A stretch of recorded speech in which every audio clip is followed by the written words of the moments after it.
All right, so let's talk about what are natural rights. So in your eyes, what are natural rights? And first off, have you ever heard that term or that phrase before? Natural rights. Where have you heard that? Yeah. Good, right? Enlightenment. Do you remember who coined that phrase? Yeah, John Locke, right? And we're going to talk about him today because this is a really important topic of natural rights. So, how would you describe natural rights?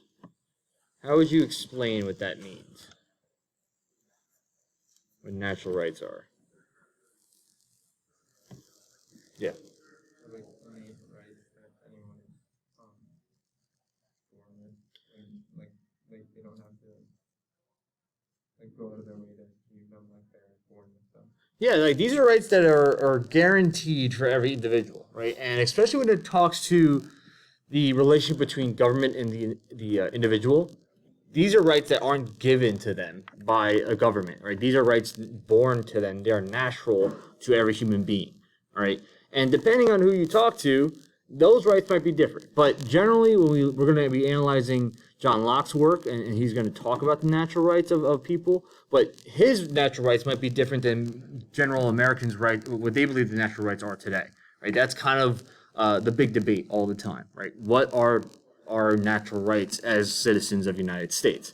Okay, but we'll get into kind of the origins of that and how it really plays a major role in not just in we're going to mainly it's going to be American influence in Unit 3, but we'll talk about how it has a major influence in England and how that does affect us even before we try to fight for our rebellion. Okay, cool. So let's get started into new materials. Last time we finished up with the colonies. You guys saw the video. You guys watched everything. As you can tell from the video, it wasn't too complicated. It really just was a overview of all the different colonies we've had, how they were formed. But we'll move past that because we'll talk about the overview of their economies and their social life and how they were slightly different. And as I mentioned in the video, that the College Board really cares about that you can name really the differences between those colonies. Like, knowing how they started is great, which is why I kind of flew past it, because you don't generally have to memorize the founding dates or the who founded them or what type of colony was it, right? You just need to know that they have different economies, different ways of doing their business, and they are all share certain things. Okay, so let's get started with the current material. So we already know that the whole purpose of why England wanted to go into the New World was to benefit themselves when it comes to money, right? Try to improve their economy. And they found really the best case scenario here was to use the colonies to the highest extent, okay? And that idea that they implement is mercantilism. Okay, so if you want a good definition of mercantilism is, and I'll read the exact one here, economic system that advocates government regulation of international trade to generate wealth and strengthen national power. So what does that mean? Basically, the idea that what they're trying to do here is by having the colonies give them raw materials, they then can manufacture those raw materials and then sell it back to the colonies. And the colonies are not allowed to manufacture it themselves. So you're always having a trading partner with your own colonies, and they have to buy it from you. As in, they can't make their own goods and trade it to other countries. They can only trade with you, right? And that's one of the biggest things that you have to take across when it comes to mercantilism, right? Is because this is England's moneymaker, right? Because not only they can trade with other world powers, but the colonies can't. And the colonies are flush with resources, right? And they basically say, just keep giving us the resources, and we're going to keep selling the manufactured goods to you and to everyone else around you, okay? So this is a big deal for them. Now, the problem with that is the colonists seem as though they're getting cheated, right? When you look at the relationship between the mother country and themselves, they can't even trade with other countries, right? They can only trade with England, And one of the big things that happens because of this is they actually attempt to try to trade with other nations. They try to. And England gets wind of this. Okay, so they end up passing what we know as the Navigation Acts. Okay? Now, there's three things you have to understand about the Navigation Acts. There's three major rules here. So the first one, trade to and from the colonies can only be carried with English ships. So that means England sends their ships over to the colonies, the bays, right, to the trading ports, and all the goods that are traded have to be on their ships. So the colonists cannot trade using their own boats to other places. It's their way of checking to make sure that all the goods that are being made or collected in the colonies are solely going to them. Okay. Secondly, all goods imported to the colonies, except for some perishables, had to pass through the ports of England. Okay, so that means not only are they on the ships, the English ships, but they have to go to England, a straight route back to England. Nowhere else. No other route can you take, because they are afraid that the colonists are going to be trading with the Spanish or the French or any other world power, because they wanted the pure profit for themselves. Okay. All right, and then lastly, I mentioned at the bottom, specified or enumerated goods from the colonies could be exported to England only, right? So tobacco can only be exported to England, specifically because it's the most profitable cash crop, okay? So that when you look at the last one, it's basically trying to say all the major cash crops of the area can only be traded to them, all right? And this was crucial because obviously we already knew that England really loved tobacco. They wanted to get as much of it as humanly possible, and they wanted to dominate the trade of it. Because if they have access to tobacco, that means they can now trade it to other countries. They would be the major tobacco trading nation, right? And obviously all tobacco was grown in the colonies. So they wanted to secure that, right? Because obviously the fur trade had access to a lot of different nations, so they couldn't make that dependent on them. All the other nations, like the colonies, like the French colonies and Spanish colonies, they weren't really growing tobacco. Right, they're mainly involved in the fur trade. So England felt as if they have the leg up on everyone else using tobacco as their major cash crop they're making money off of. Now, when you take a look at the impacts here, I separate into three different groups for you. Right, the positives. The shipbuilding capabilities of the colonies had tremendously increased. Right, because especially in New England, because the English wanted to make sure that these ships were well built enough that they can survive the long journey. So they had taught a lot of these shipbuilders in these colonies how to create a really good ships, right? On top of that, the Navy of England was top notch. It was the best Navy in the world. So they were really teaching them how to make these ships. The tobacco industry, specifically in the Chesapeake region, had become a monopoly, right? Because now, understand, no other nation was really selling tobacco at a high rate. So England controlled the tobacco trade, which also meant the colonies were making a lot of money off of that as well. Now, not making money off of other nations, but dealing with the English made them money, okay? The neutral reaction, so it's kind of like a mixed bag, right, was they were protected, right, when they're trading from other nations trying to steal the cargo, because this was English cargo. Even though the colonists wanted to sell to other people, they were always being protected, right, along the route. So they never had to worry about being, stolen or outside nations attacking them. They were always protected. So you can see that I put it as a neutral because it was kind of the colonists felt good that they were protected, but they couldn't really do anything with their products anyway. And the English felt like, well, we'll protect our money supply. All right. Obviously, the negatives. One of the biggest ones is they're limited to who they can sell to. It's only one group, right? The English, and that's it. So even if, basic concepts of capitalism where you try to trade for the best offer, right? Now that's gone, right? It's the English are saying this is the price you're getting, and that's it. Right? So that defeats the whole purpose of trying to see how much you can get for the product that the people that want it most. Okay, so that kind of goes away. That kind of goes along with the second point I put here. The forced prices that you have to accept. You have to accept these prices. You can't barter. You can't try to negotiate. That's it. The price they set, and that's it. And that's what kind of goes along with some of the things we talked about the other day, like Bacon's Rebellion, right? How they weren't making as much money off of tobacco because the English were setting certain prices. So the Virginia colony had to increase taxes on the people living there to kind of make up some losses. On top of that, those taxes were also imposed from the English government overseas. So they have to abide by whatever the English government's telling them to do, whether it's the tobacco prices, whether it's taxes. And then lastly, probably one of the worst ones, is remember that the relationship in mercantilism is the fact that they buy the manufactured goods from England. Now, these are extremely high prices, right? They knew that they can make top dollar off the colonies because they're forced to, okay? They can't even buy goods from other nations.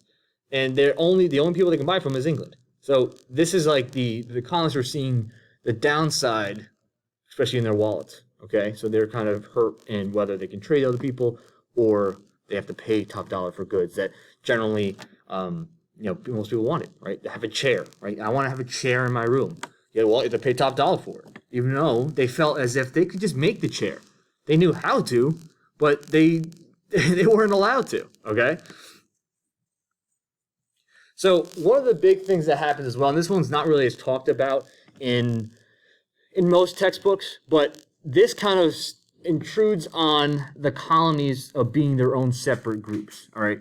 So what happens is when there is a new king, okay, King James II is now the king. I'm sure you've heard like all different King Jameses, King Georges, but King James II takes over in the throne in 1685. Now, he wants to mirror an aggressive leadership very similar to King Louis, or the Sun King, right, in France. So what he does is he kind of takes away a lot of the freedoms of the colonists, and he basically bunches them into very similar to like the viceroyalties of Spain, right, where they have just regions of control. He wanted to do the same thing, so he creates these trading regions, right? So he doesn't want them to have their own personalities. He doesn't want them to have their own governments. He just has them under regions of control. And one of the regions here is the Dominion of New England, right? And as you can tell here, the green is the Dominion of New England. This is one just trading area. Each of them has their own separate colony. They have their own separate government, their own separate leaders. But he ends up just bunching them all together because he wanted to gain more control, and he felt as if their rights didn't really matter. Right? Obviously, we all know that this is not a good idea when it comes to how to deal with the colonists, because they were already disliking the treatment that they were already having on them, especially with trade. Now you're telling them you don't have a right to make your own government or decide your own policies, which is a no-go for them. Okay? And under this time period, okay, I put 1866. It's supposed to be 1666 here. All right. Under this time period, they imposed higher taxes than before. Now, granted, this doesn't last too long. All right. This just shows that England doesn't really think highly of the colonists, right? But King James has some issues of his own, right? Back in England, he has some issues. He's very disliked amongst the people in England, especially the fact that he is married to a Roman Catholic, and they have a child that they are having to be a Roman Catholic, which, as you know, in England, they're Protestant, right? They're Anglican, all right? So that is against what they want, right? So this causes a lot of issues. So one of the first things that goes on at the same time is the Enlightenment, okay? So as I mentioned, King James, that little side story is going to happen right into this, right? It's going to cause some problems, and it's going to get worse from here. But the Enlightenment also occurs during this time. And what the Enlightenment basically does is it makes people think about their relationship with the government and forces them to think more rationally about issues rather than emotionally, right? Because a lot of times people, usually during that time period, are tied with religion. And they felt as if they're always acting emotionally in certain decisions they make. John Locke, who was one of the leaders of the Enlightenment, had declared that it's better to act rationally and think about your actions rather than just emotionally just doing something. Okay. Now he creates this document, the second treatise, two treatises of government. Okay, and this is probably one of the most revolutionary documents, not just for England but for us. All right, and there's a lot of reasons why. So what we're going to do today is work through certain excerpts from that document. Okay, that's what our activity will be. So once you're done with the slide, you can jump to the worksheet. All right, and I made sure I put a highlight here is that we're going to talk about this again. Right, in this probably the next class we have. The reason why is because I wanted to give you just a little bit of a glimpse because it goes into the next slide, has a major impact in England because of the Enlightenment. But when we talk about the Great Awakening, it's a direct combative idealism with the Enlightenment. Right? The Enlightenment talks more about thinking rationally. The Great Awakening talks more about using your emotions to drive you. Okay. But both of them actually really shed light on the interactions between a person and their government, right? So let's jump into the document I posted for today.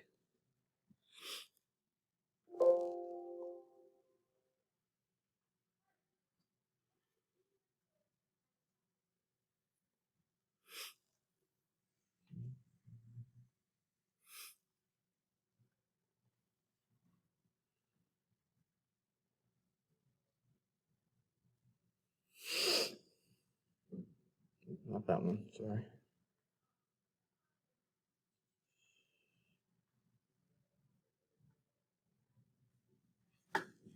All right, so it looks like this. Second Treatise of Civil Government, right? So the way that this works, let me just make my own version.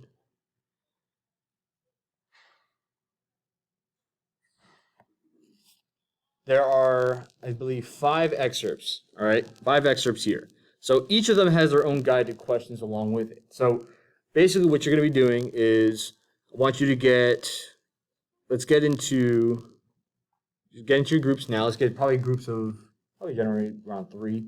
3 is fine. If you get a group of 4, that's fine too. Let's get into groups of 3 to 4, and then we'll work through the different excerpts as groups.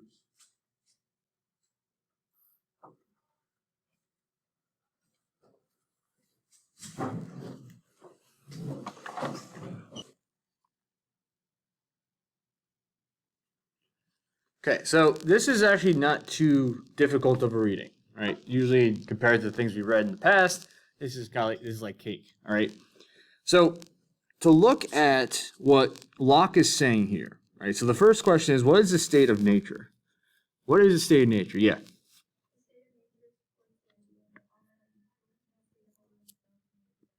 Good. What would we consider the state of nature like? How would you give an example of what the state of nature is like? What's another way of saying that the state of nature is? Yeah, Jordan.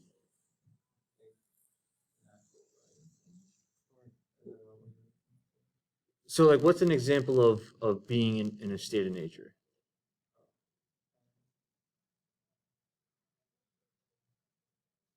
What do you think? So, state of nature, everyone's equal, right? It might help you if we answer the second question. What is the law of nature? What's the law of nature?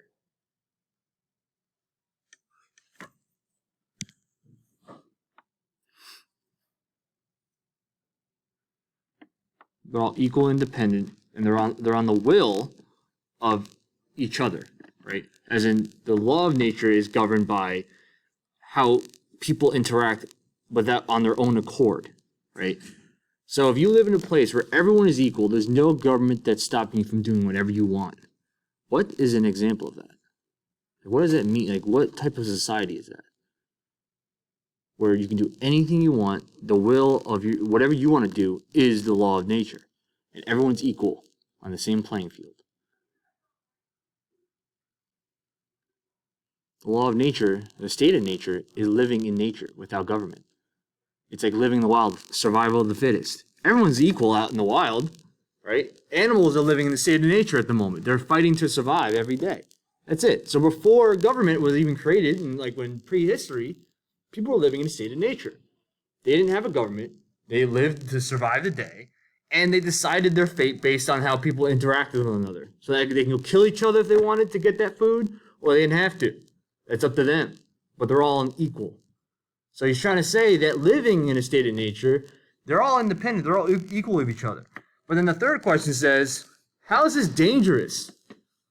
Depending on the person you interact with, they could want to kill you and take your stuff. That's why living in a state of nature is dangerous. However, the only positive is that you're all equal, the same playing field. That's the big thing about what he's saying right in the very beginning.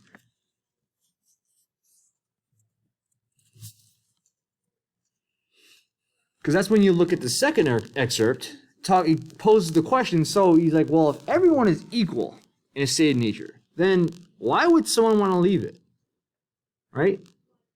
The question is, according to Locke, why would a man want to join others and enter a society when he is in his own master over his property and his possessions? Why would you want to leave the state of nature? Yeah, AJ. Yeah. It's like, yeah, you have all this cool stuff. In a state of nature, someone can really kill you and take your stuff. And there's no penalty. It's like it's encouraged to survive. But in society, there's a penalty. There's fear of you doing something like that and being put in prison for the rest of your life. In a state of nature, there's no fear.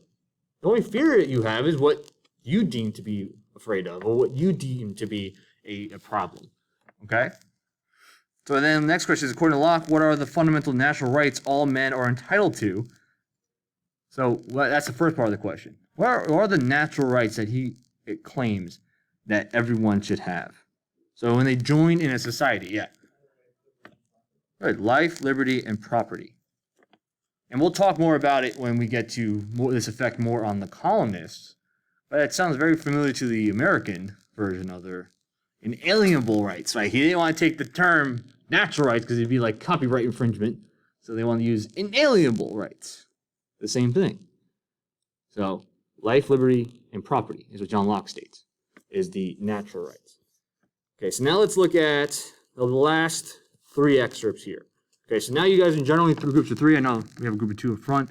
I would say whoever has excerpt 4 should do 5 because it's very short. But you each now can do your own excerpt and then talk to one another to finish off what you read. All right?